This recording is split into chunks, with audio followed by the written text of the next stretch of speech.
Dostlarım selam. Hepiniz YouTube kanalıma hoş geldiniz. Sefalar getirdiniz. Canlarım, ballarım, ciğerlerim. Bugün çok mutluyum. Çok güzel bir bölümde izledik. Çünkü Yalı Çapkını'nda ve sizlere çok güzel haberlerim var. Bakar mısınız? Konuşmayı unuttum arkadaşlar. O kadar güzel bir bölümde.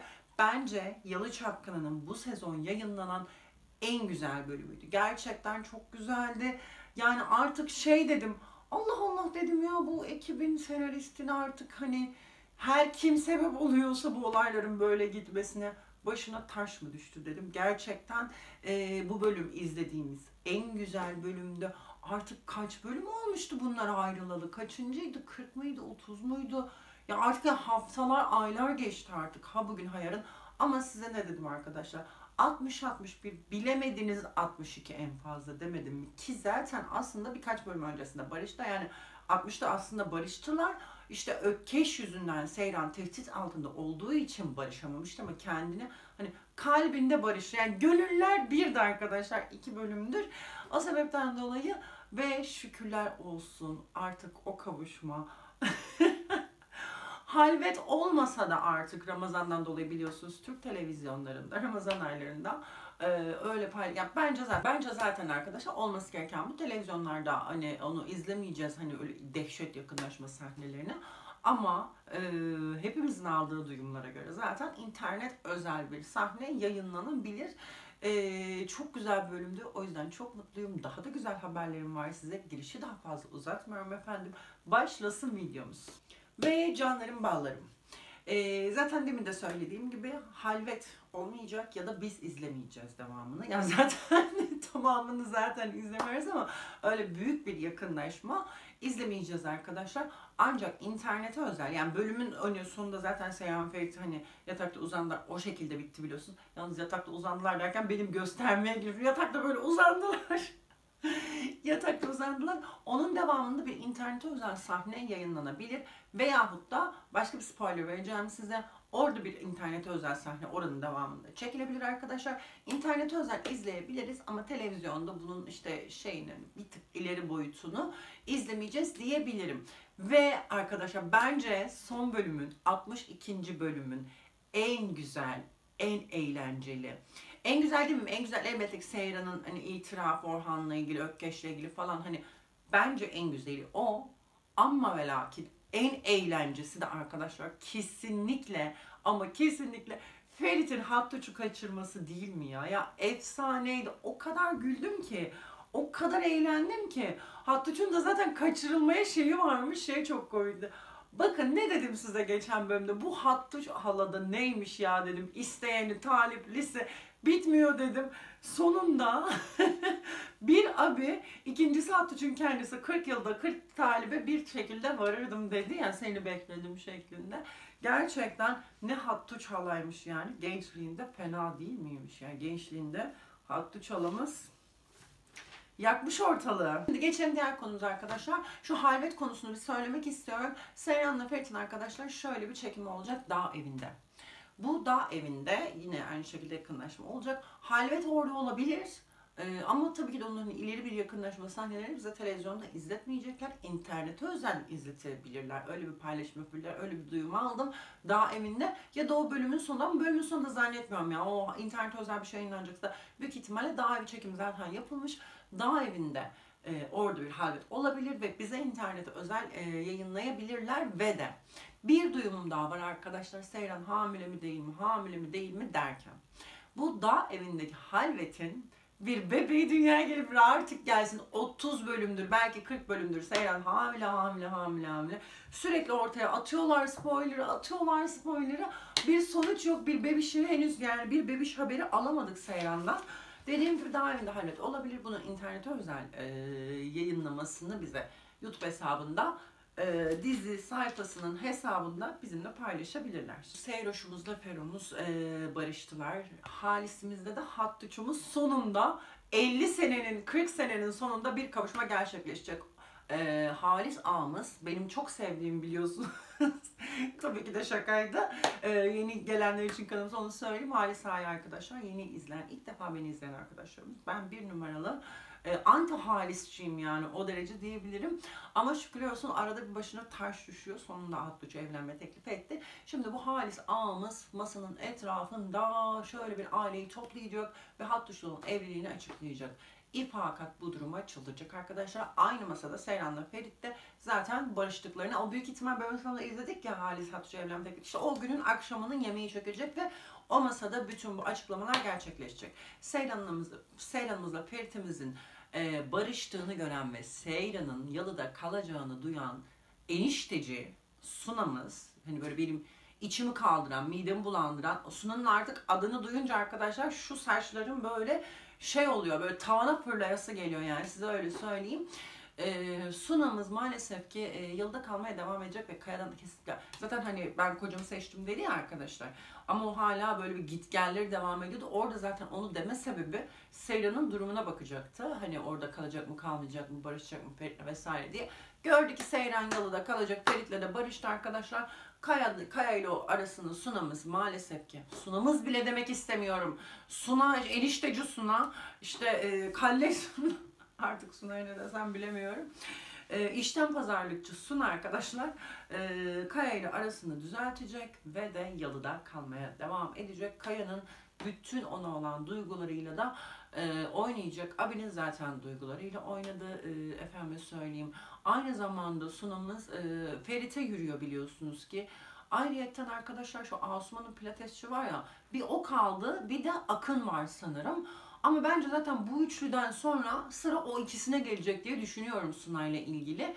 Yani böyle tüylerim şey oluyor, kabarıyor, kabarıyor, kabarıyor. Sunay'ı ben geçeceğim ya ben. Sunay'la ilgili bir spoiler vermek istemiyorum. Veresim yok yani. O yüzden Sunay'ı geçeceğim arkadaşlar. Orhan'a gelin. Orhan'ın psikoloji yerlerde. Orhan arkadaşlar psikolojisini uzunca bir süre toparlayamayacak. Orhan'ın psikolojisi bozulacak da bozulacak, bozulacak da bozulacak. Orhan'a yani bir gülgün herhalde iyi geliyor.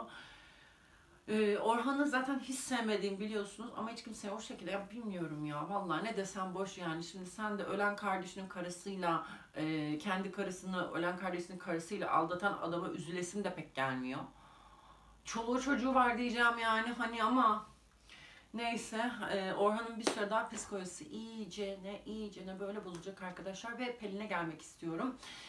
Pelin arkadaşlar biliyorsunuz ki Serter'e Ferit'i kötüledi, işte ben istemedim o istedi bilmem ne bilmem. Ferit de biliyorsunuz ki gerçek olanı, tam tersini, yani gerçek olanı Seyran'a anlattı. Şimdi Serter'in bütün kini öfkesini Pelin'e kusuyordu ya, ona ümit verdi. Aynı zamanda onu istemeyen kadın olduğu için ona aşık oldu ya Serter. Şimdi bunları duyunca o bütün öfkesini, kinini alacak, Ferit'e gönderecek. Bunun sonucunda ne olacak arkadaşlar? Serter Ferit'e zarar vermek isteyecek ve bu aşamada kiminle işbirliği yapacak? Tabii ki de Akın'la işbirliği yapacak. Akın'a gelmek istiyorum. Akın'la Kazım arkadaşlar yalıya gelecek Seyran'ı almaya. Seyran, hayır ben kocamı seviyorum, benim yerim kocamın yanı, kocam da kocam, kimin kocası bu, benim kocam şeklinde Ferit'in yanında kalacak ve bunu duyan Kazım çıldıracak, küplenebilecek. Akın da elbette ki ne olacak? Ferit'e Akın zarar vermek isteyecek ve Akın'la arkadaşlar Serter'in işbirliği yapacağına dair bir duyum aldım. Gelelim bir diğer konuyu, çok hızlı bir şekilde atlatıyorum. Çünkü ben böyle kamerayı açınca konuşasım da geliyor, konuşasım geliyor. İstesem ya arkadaşlar öyle bir uzatırım ki yarım saat toplamaya çalışıyorum hızlı bir şekilde. Bir diğer Nevra'ya gelmek istiyorum. Nevra'yı zaten son bölüm hiç görmedik. Keşke hiç görmesek ama önümüzdeki bölüm göreceğiz arkadaşlar. Şimdi Nevra biliyorsunuz ki Ferit'e hani böyle kaleyi içten fethetmek istediği için Halis'le arasını iyi tutuyordu. İşte mağazayı vermek için haberi işte gitti Halis'e verdi falan filan. Nevra gidecek gelecek, Ferit'le elbette ki sohbet muhabbet olacak. Bu aşamada Seyroş'umuz, bizim tatlı palyaçomuz palyaçomuz Nevra'yı kıskanacak arkadaşlar. Ferit de diyecek ki hayır tamamen işte mağaza açacağız, onların AVM'si vesaire vesaire. Seyran da arkadaşlar karşılık olarak hayır ben palyaçoydum ve de sizi gördüm, siz işte flörtleşir gibiydiniz, bir samimiydiniz diyecek.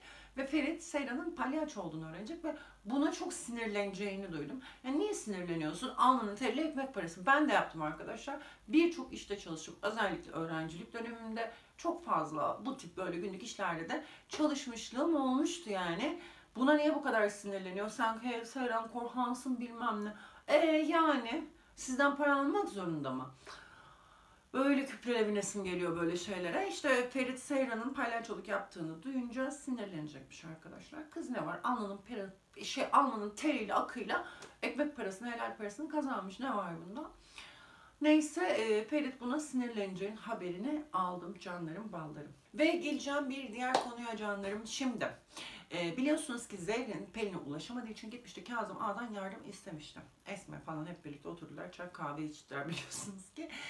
Kazım arkadaşlar Serter'in Pelin'in yerini bulacak, ulaşacak ve Zerrin'e söyleyecek. Zerrin de alacak, yeğenini gelecek bunları görmeye, Pelin'le konuşmaya ve Pelin sırf Ferit'ten intikam almak için ona şiddet gösterecek olan, yani böyle şiddete eğilimi olan o mafyavari tipli Serter'in yanından ayrılmayacak ve annesine hayır ben Serter'le çok mutluyum, burada kalmaya devam etmek istiyorum diyecek arkadaşlar. Yani Pelin'i bir türlü gönderemedik diziden. Daha Ferit'ten intikam almak için dizide kalmaya devam edecek. Bir şey daha buldum arkadaşlar.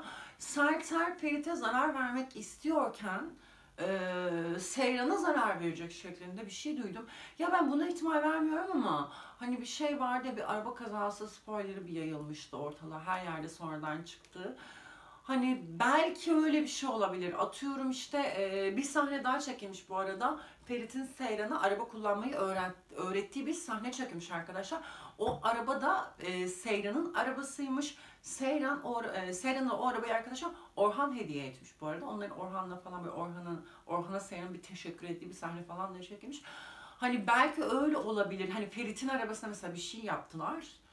Ama Ferit araba kullanmayı öğrendiği için birden işte Seyran araba kullanmayı öğrendiği için birden Ferit'in arabasını, hani arabayı bozdular. Atıyorum Seyran arabayla gezmek istedi, Ferit'in arabasını kullanmak istedi. Herhangi bir sebepten işte Seyran arabasının bir şey oldu vesaire vesaire. Hani ya da Seyran işte o arabayı genelde dizilerde hep böyle olur ya, arabaya bir şey yaparlar. Arabanın sahibinin o gün arabayı kullanmayacağı ama bir başkasının o arabayı kullanacağı ortaya çıkar falan.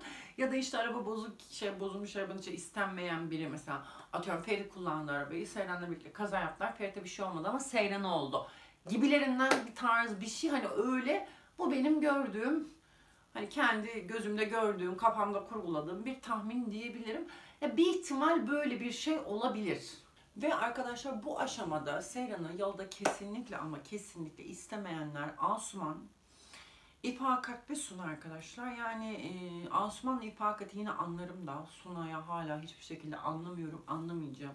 Acilen Suna'yı değiştirmeleri lazım ama aksine arkadaşlar Suna'nın ayarını, dozunu daha da kaçırıcı, daha da ileriye gideceğini. Ya bakın bu Suna anca ne zaman düzelir? O falcıyı İfakat'in tuttuğunu öğrendiği gün düzelir. Ama bence bunu öğrendiğinde yani çoktan iş işten geçmiş olacak. Seyran'ın hani Suna'nın ne yapmaya çalıştığını öğrenmiş olacak. Ve olay çok daha iğrenç, mide bulandırıcı bir hal almış olacak. Yani içim kalkıyor ama hala inanamıyorum. Hala aşamıyorum.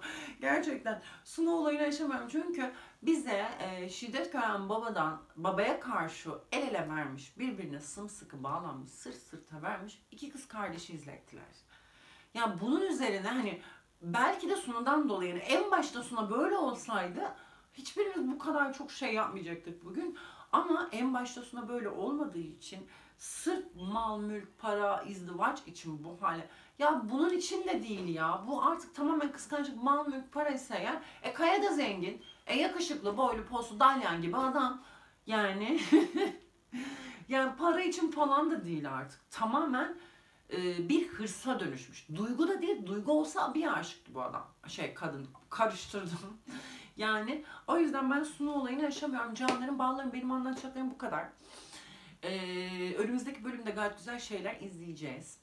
Reytingler artarsa eğer 3. sezonda dizi devam edecek. Ama eğer ki reytingler artmazsa dizi bu sezon final yapar diye düşünüyorum. Ama bence içimden bir ses, bakın tamamen benim bu 6. izim.